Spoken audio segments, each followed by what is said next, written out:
শিক্ষার্থী বন্ধুরা কেমন আছো? আশা করি ভালো আছো। আজকে আমি তোমাদের সামনে এসেছি তোমার দ্বিতীয় অনলাইন ক্লাস নিয়ে। আমার ক্লাস ছিল ন্যারেশন নিয়ে। ন্যারেশনে অ্যাসার্টিভ সেন্টেন্স থেকে কিভাবে ডাইরেক্ট থেকে ইনডাইরেক্ট করতে হয় আমরা শিখেছিলাম গত ক্লাসে। আজকে আমরা শিখব ইন্টারঅ্যাক্টিভ সেন্টেন্স থেকে কিভাবে ইনডাইরেক্ট চেঞ্জ করতে হয়। রিপিটিং ভার্বটি সর্বপ্রথমে আস্ট দিয়ে শুরু হয় এবং কনজাংশন ইট বসে। ডব্লিউএইচ কুশেন থাকলে কনজাংশন এর প্রয়োজন হয় না। আমরা সেন্টেন্স দেখি। I said to Nasima, are you in? সেন্টেন্সটি আমরা এই said to এর পরিবর্তে ইন্টারঅ্যাক্টিভ সেন্টেন্সে রিপিটিং ভার্বটি asked দিব। I asked Nasima, কনজাংশন বসবে if। সেকেন্ড পারসন সাবজেক্ট আমরা অবজেক্ট থেকে চেঞ্জ করব। নাসিমা থেকে চলে আসবে she, আরটা টেন্স চেঞ্জ হয়ে was হয়ে যাবে was in। Next number 2, Karim said to me, আমরা বলবো করিম said to এর পরিবর্তে হবে asked me। করিম asked me, কনজাংশনের প্রয়োজন হবে না যেহেতু রিপিটেড স্পিচটা ডব্লিউএইচ কুশেন দিয়ে শুরু আছে হোয়ার, তাহলে হোয়ার ই থাকবে হোয়ার। তারপরে আমরা চলে যাব সাবজেক্টে। ইউ সেকেন্ড পারসন আমরা অবজেক্ট থেকে চেঞ্জ করব, মি থেকে চলে আসবে আই। টেন্স চেঞ্জ হয়ে অক্সিলারি ভার্ব আর হয়ে যাবে ওয়াজ গোয়িং। যতই আমরা ইন্টারগেটিভ সেন্টেন্সকে ইনডাইরেক্ট করব কিন্তু ইনডাইরেক্ট করার পর সেন্টেন্সটা হয়ে যাবে অ্যাসার্টিভ। এইজন্য প্রথমেই আমরা সাবজেক্ট আনবো, তারপরে অক্সিলারি ভার্ব বা ভার্ব চলে যাবে। Number 3, he said to me, he asked me, do you know me? তাহলে এবার আমরা কনজাংশন লাগবে if। ডু প্রশ্ন করার জন্য আসছে চলে যাবে, আমরা সাবজেক্টের মধ্যে চলে যাব। ইউ সেকেন্ড পারসন অবজেক্ট থেকে আসবে আই। যেহেতু এটা সেকেন্ড, এটা প্রেজেন্ট ইনডিফিনিট টেন্স নো, তাহলে এটা হয়ে যাবে past indefinite new. Me object first person থেকে এসেছে, তাহলে আমরা ভার্বের সাবজেক্ট থেকে এটা চেঞ্জ করব। হি এর অবজেক্ট রূপ হিম। বন্ধুরা আমরা চলে যাই number 4, I said to him, I asked him, conjunction লাগবে না, ডব্লিউএইচ কুশেন আছে, তাহলে হোয়াটই থাকবে হোয়াট। এর পরে অক্সিলারি ভার্ব হবে না, কারণ এটা থাকলে আমাদের প্রশ্নবোধক কি থেকে যাবে, কারণ আমরা ইনডাইরেক্ট করতে হবে অ্যাসার্টিভ সেন্টেন্স। তাহলে আমরা এই ইউ পজিটিভ আকারে আছে, তাহলে আমরা চলে যাব অবজেক্টের কাছে হিম। হিম এর পজিটিভ আসবে হিজ নেম, হিজটা হয়ে যাবে ওয়াজ।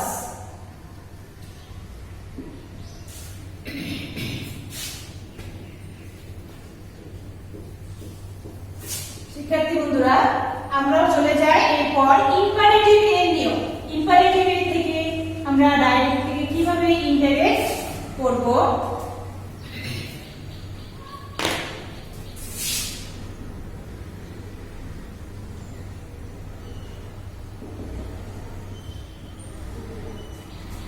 ইম্পারেটিভ সেন্টেন্স আমরা জানি আদেশ উপদেশ অনুরোধ বোঝায়। তাহলে আমরা ইনডাইরেক্ট করার সময় অর্ডার, অ্যাডভাইস এবং রিকোয়েস্ট দিয়ে রিপিটিং ভার্বটি শুরু করব। অর্ডার, অ্যাডভাইস, রিকোয়েস্ট ইত্যাদি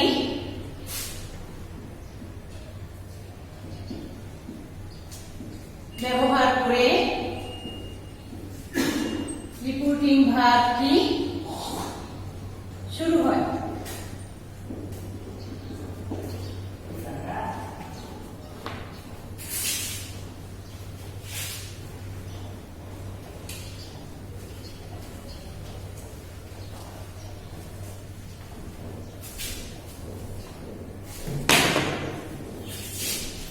ইম্পারেটিভ সেন্টেন্সের কনজাংশন টু বসে এবং এরপরে টু বসার পর টেন্সের কোনো পরিবর্তন হয় না। Example, I said to him,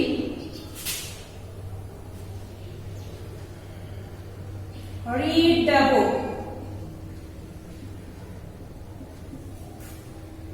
এখানে রিপোর্টের স্পিচটি দ্বারা কি বোঝানো হয়েছে আমাদেরকে আগে ভাবতে হবে। এটা কি আদেশ না উপদেশ না অনুরোধ বোঝায়? তো আমরা দেখব যে রিড দ্য বুক, বইটি পড়ো। যদি আমরা উপদেশ মনে করি অ্যাডভাইস দিয়ে শুরু করতে হবে রিপোর্টিং ভার্বটি, এবং যদি আদেশ মনে করি তাহলে অর্ডার দিয়ে শুরু করতে হবে। তবে ইম্পারেটিভ সেন্টেন্সের মধ্যে আরেকটা কথা মনে রাখতে হবে, যদি আদেশ উপদেশ অনুরোধ কোনোটাই না বোঝা যায় তাহলে টোল্ড দিয়ে শুরু করা যাবে। যেমন তাহলে সেড টু, আমরা যদি এটাকে আদেশ ধরি তাহলে অর্ডার দিয়ে শুরু করতে পারবো। I ordered him to, conjunction to, conjunction to যুক্ত হওয়ার পর আর টেন্সের কোনো পরিবর্তন হবে না, রিপিটেড স্পিচ এভাবেই থাকবে। But to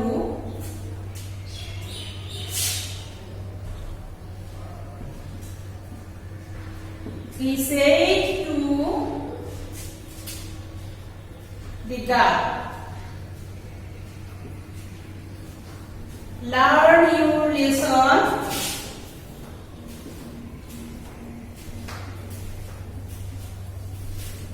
regularly.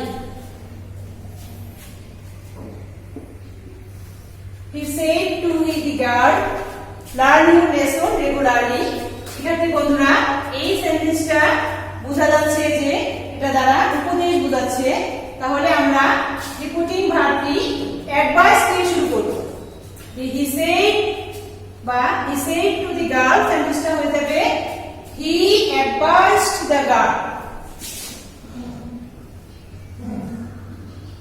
He advised the girl to, এখানে টু যুক্ত হবে, কনজাংশন টু বসার পর আর টেন্সের কোনো পরিবর্তন 10 He advised the girl, conjunction to যুক্ত হয়েছে। এরপর ইম্পারেটিভ সেন্টেন্সের ক্ষেত্রে টেন্সের পরিবর্তন হয় না। লার্ন ইউটা পজিটিভ এবং সেকেন্ড পারসন হলে আমরা ভার্বের অবজেক্ট অনুসারে চেঞ্জ করি। দি গার্ডের এখানে প্রোনাউন হচ্ছে she এবং এর to learn her lesson regularly.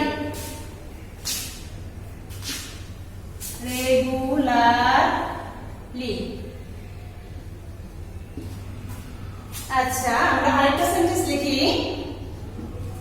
He said to me, he said to me, repeating verb, please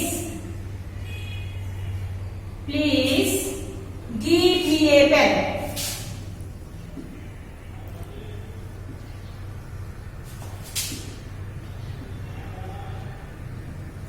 তাহলে এই প্লিজ থাকার কারণে আমরা সেন্টেন্সটা বুঝতে পারি যেটা দেয়া অনুরোধ বোঝাচ্ছে। তাহলে অনুরোধমূলক সেন্টেন্স হলে রিপিটিং ভার্বটি আমরা রিকোয়েস্ট দিয়ে শুরু করব। হি সেড টু মি, এখানে আমরা হি সেড টু এর পরিবর্তে রিপিটিং ভার্বটি হবে হি রিকোয়েস্টেড মি।